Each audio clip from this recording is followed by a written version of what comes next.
حاضرین کرام اور عزیز دوستو، پوری دنیا میں آپ دیکھ رہے ہیں کہ مسلمان پٹ رہے ہیں، مسلمانوں کی عزت ختم ہو رہی ہے، مسلمانوں کا وقار مجروح ہو رہا ہے، مسلمانوں پر ظلم و ستم کے بادل ٹوٹ رہے ہیں، مسلمانوں کا خون پانی سے زیادہ سستا ہو گیا ہے۔ آپ دنیا کا جائزہ لیں، ذرا دیکھیں نگاہیں اٹھا کر کیا ہو رہا ہے۔ برما میں مسلمانوں کی لاشوں کو جانوروں کی لاشوں سے بدتر مسلمانوں کی لاشوں کے ساتھ سلوک کیا جا رہا ہے۔ ملک شام میں مسلمانوں کا خون پانی کی طرح بہ رہا ہے۔ آپ عراق جائیں، روزانہ ہزاروں لوگ مارے جا رہے ہیں۔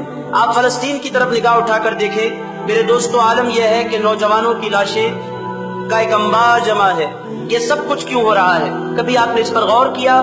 حاضرین کرام اور عزیز دوستو، تھوڑی سی میری باتیں سیریس آپ کو لگیں گی، مگر آپ کو توجہ دینا ہے، آپ کو غور کرنا ہے۔ آپ کو صرف نعرے لگانے کے لیے یہاں نہیں بلایا گیا، آپ کو صرف سبحان اللہ کہنے کے لیے یہاں نہیں بلایا گیا۔ آپ کو اپنے وجود کو پہچاننا ہے کہ آپ ہیں کون، آپ کو اللہ نے کیوں پیدا فرمایا ہے، آپ کی تخلیق کی وجہ کیا ہے۔ حاضرین کرام اور عزیز دوستو، عزتیں کہاں ملتی ہیں، وقار کہاں ملتا ہے، پوزیشن کہاں ملتا ہے، ان ساری چیزوں کی طرف آپ کو توجہ دینی ہے۔ میرے دوستو، اس پوری کائنات کا بنانے والا اللہ ہے۔ آپ بھی جانتے ہیں، میں بھی جانتا ہوں، مسلمانوں کا بچہ بچہ جانتا ہے۔ مگر میرے دوستو، صرف جاننے سے بات نہیں بنے گی، جاننے کے بعد ماننا بھی ہوگا۔ نہ صرف ماننے سے بات بنے گی، ماننے کے بعد اس کے آگے جھک جانا ہوگا۔ حاضرین کرام، وہ ساری طاقتیں رکھنے والا اللہ ہے، وہ ساری قوتیں رکھنے والا اللہ ہے۔ اللہ پاک ارشاد فرماتا ہے، من یرسل الریاح بشرا بین یدی رحمتی۔ اللہ پاک ارشاد فرماتا ہے، لوگوں ہوائیں کون چلاتا ہے؟ اگر ہواؤں کو وہ روک دے تو تم زندہ رہ سکتے ہو، سانس لے سکتے ہو؟ تمہاری سانسوں کے آنے جانے کا نظام کس نے برپا کر رکھا ہے؟ کبھی تم نے غور کیا؟ میرے دوستو، اللہ رب العزت دعوت فکر دے رہا ہے۔ اللہ پاک ارشاد فرماتا ہے، اپنی حقیقتوں پر غور کرو، تم کیا تھے؟ وَلَقَدْ خَلَقْنَا الْإِنسَانَ مِنْ سُلَالَةٍ مِنْ طِينٍ۔ تمہاری حقیقت یہ ہے کہ تم ایک مٹی کے جوہر سے بنائے گئے۔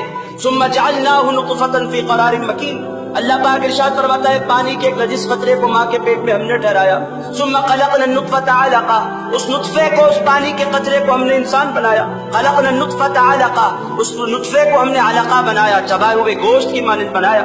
ثم خلقنا النطفة علقة فخلقنا المضغة عظاما، اس چبے ہوئے گوشت کے اندر ہم نے پھر ہڈیاں لگائیں۔ فخلقنا المضغة عظاما فكسونا العظام لحما۔ اللہ پاک ارشاد فرماتا ہے، پھر اس گوشت، اس ہڈیوں پر ہم نے گوشت چڑھایا۔ فَكَسَوْنَا الْعِظَامَ لَحْمًا ثُمَّ أَنشَأْنَاهُ خَلْقًا آخر۔ اللہ پاک ارشاد فرماتا ہے، اس کے بعد پھر ہم نے انسان کو نئی زندگی دی، اس کے اندر روح پھونکی۔ اے لوگوں، اپنے وجود پر ذرا غور تو کرو، تم کیا تھے؟ ہم نے تمہیں کیا بنا دیا؟ تم ایک پانی کے نجس قطرے تھے، ہم نے تمہیں انسان کامل بنا دیا۔ کبھی اپنی تخلیق پر غور کرو۔ آپ بولیں گے، ان ساری چیزوں کا نماز سے تعلق کیا ہے؟ میرے دوستو، اپنی حقیقت کو جب بندہ جانتا ہے تو اس پروردگار کے آگے سرنگوں ہو جایا کرتا ہے جس نے انسان کو یہ زندگی عطا فرمائی ہے۔ میرے دوستو، ہم اور آپ کچھ نہیں ہے، ہماری کوئی حیثیت نہیں ہے۔ ہمارے پاس جو کچھ پایا جاتا ہے وہ اللہ کا فضل ہے، اس کا کرم ہے۔ اس کو بھول جانا یہ نہ سنیت ہے، نہ یہ اسلام ہے۔ اس کے آگے جھک جانا یہی سنیت بھی ہے، یہی اسلام بھی ہے۔ میرے دوستو، ہم اللہ کو فراموش کر کے جینا چاہتے ہیں، یہ ناممکن ہے۔ آج ہم پٹ رہے ہیں، پس رہے ہیں، ذلیل و خوار ہو رہے ہیں۔ وجہ ہم یہ کہتے ہیں، ہمیں فلاں آ کر مار جاتا ہے، وہ ختم کرنے کی تلاش میں ہے، وہ ہمیں مٹا دینا چاہتا ہے۔ میرے دوستوں، ہمیں کوئی نہیں مٹا سکتا۔ شرط کیا ہے؟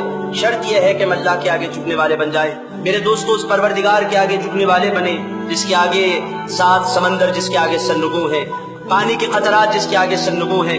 حضرت کرام اور عزیز دوستو، ہواؤں کو جو چلا رہا ہے، بادلوں کو جو برسا رہا ہے، زمین کے ایک دانے کو پودا بنا کر زمین کا سینہ چیر کے زمین کے اوپر نمودار کر رہا ہے۔ حضرت کرام اور عزیز دوستو، چاند کو بڑھا رہا ہے، 14ویں کا چاند بنا رہا ہے، سورج کو نکال رہا ہے، غروب فرما رہا ہے۔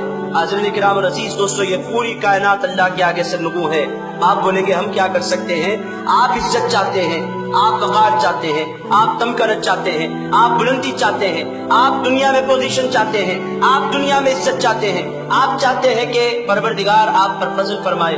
میرے دوستو، اس کا واحد راستہ یہی ہے کہ اس پروردگار کے آگے بندہ جھک جائے جس کے آگے سارے اولیاء جھکا کرتے ہیں، اس پروردگار کے آگے بندہ سرنگوں ہو جائے جس کے آگے سارے صوفیہ جھکا کرتے ہیں، اس پروردگار کو بندہ اپنا معبود مان لے، نہ صرف مانے بلکہ اس کا اقرار کرے، بار بار اس کا اظہار کرے۔ کیا کر کے؟ نماز ادا کر کے۔